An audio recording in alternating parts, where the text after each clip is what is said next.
Hi yes, welcome to Universal talkies.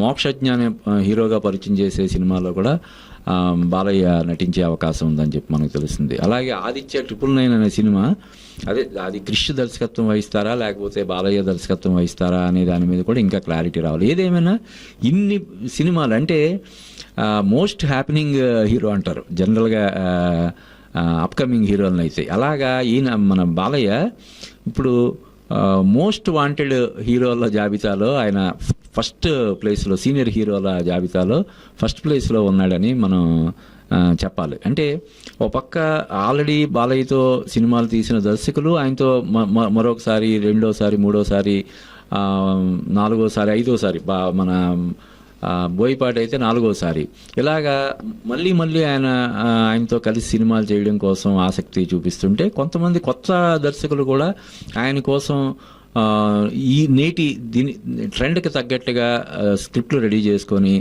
ఆయనకి వినిపించడం కోసం చాలామంది ఎదురు చూస్తున్నారనే వార్తలు కూడా వస్తున్నాయి. ఆ మధ్య ప్రశాంత్ వర్మ దర్శకత్వంలో అని చెప్పి ఇలాగా చాలా వార్తలు రావడం చూసాం. అంటే అన్స్టాపబుల్ అనే ఒక ప్రోగ్రాము బాలయ్య ఇమేజ్ని ఎక్కడికో తీసుకెళ్లడంతో పాటు, ఏదైతే బాలయ్యని అప్రోచ్ అవ్వడం కష్టం, ఆయన కొంచెం ఇదిగా ఉంటారో అటువంటి వేరే దీంట్లో ఉన్న వాళ్ళు అపార్థాలు లేకపోతే మరొక వేరే అంటే బాలయ్య మీద ఒక వేరే ఇమేజ్ ఏర్పరచుకున్న వాళ్ళు ఇప్పుడు ఆయన్ని హ్యాపీగా అప్రోచ్ అవ్వచ్చు. ఆయనతో సినిమా అంటే అసలు ఆయన వేరే దాంట్లో ఇంటర్ఫియర్ అవ్వడం కానీ లేకపోతే అనవసరమైన విషయాల్లో జోక్యం చేసుకోవడం కానీ చేయకుండా హ్యాపీగా సహకరిస్తారనేది బాగా స్ప్రెడ్. అంటే ముందు నుంచి బాలయ్యకి అది ఉంది.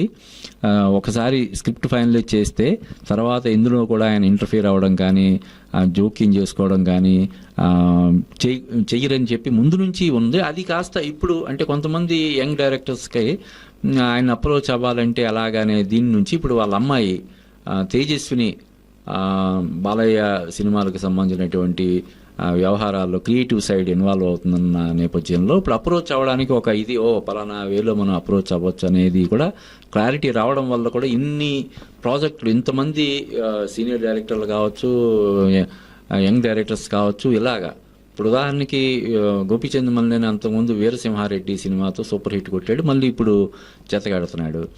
అలాగే ఈవెన్ బాబీ కూడా డాకు మహారాజ్ సినిమా తర్వాత బాబీ కూడా నెక్స్ట్ బాలయ్య తోటి సినిమా చేసేందుకు ఆయన ఇంట్రెస్ట్ చూపిస్తున్నాడు. ఆ దిశగా కథలో సిద్ధం చేసుకుంటున్నాడు అని తెలుస్తుంది. ప్రజెంట్ టాలీవుడ్లో ది మోస్ట్ వాంటెడ్ హీరోగా ఆయన ముందుకు వెళ్తుండడం ఆయన అభిమానులందరికీ కూడా ఆనందాన్ని కలిగించే విషయంగా మనం చెప్పొచ్చు.